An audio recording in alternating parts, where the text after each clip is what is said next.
The long ships are gone, but the sagas tell us that some Norsemen did stay in Vinland, in North America.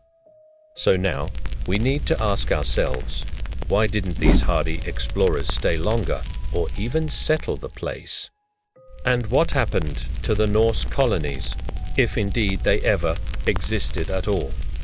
In the saga, Ericsson and his crew had made camp, when suddenly a group of the native Skrallings attacked them. Now, if you're a fan of the History Channel show Vikings, then you probably think that those poor Skrallings had no chance against those battle-hardened Norsemen. However, the sagas also tell us that the Norsemen were hard-pressed to defend themselves against the attacks of the indigenous peoples. In fact, it was only through trickery that they managed to defeat them.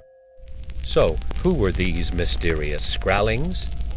To answer that question, let us turn to an archaeological site on the island of Newfoundland, where evidence of both Norse and Skralling activity has been found.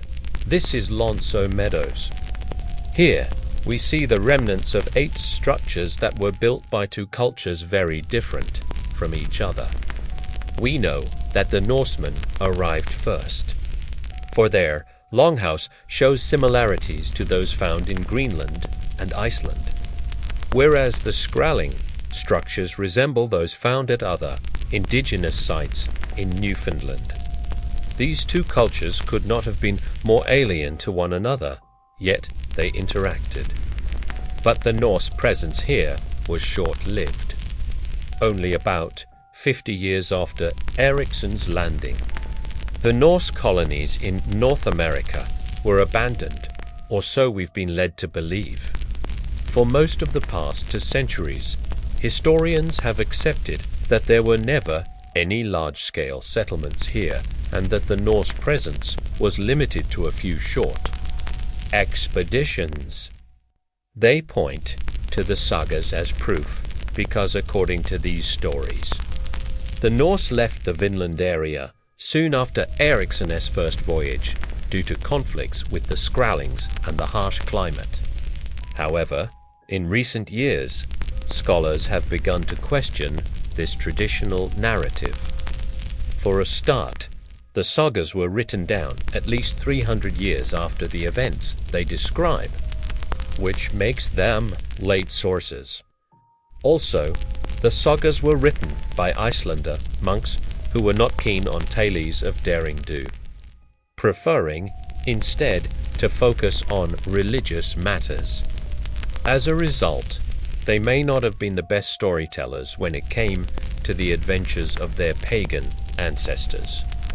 Other historians argue that the Norse would have found Vinland a very attractive place to settle, with plenty of game and fish in the rivers, as well as fertile land for growing crops.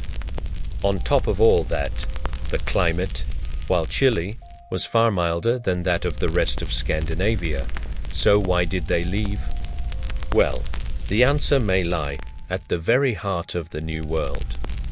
In the sagas, Vinland is described as a land full of natural resources, but it's also said to be full of monsters, including one with a most fearsome tusked dwarf.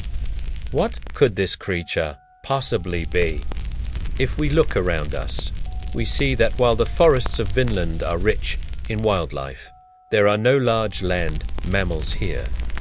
Could it be that the Norsemen encountered a species unknown to them, perhaps something like a mastodon or a giant ground sloth? Sadly, the bones of such creatures are rarely found in Newfoundland, so we can't say for sure.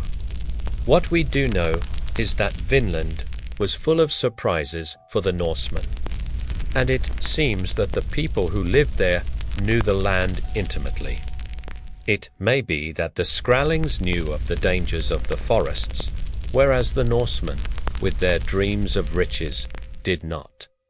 Maybe the monsters of Vinland were real after all. Hi, guys.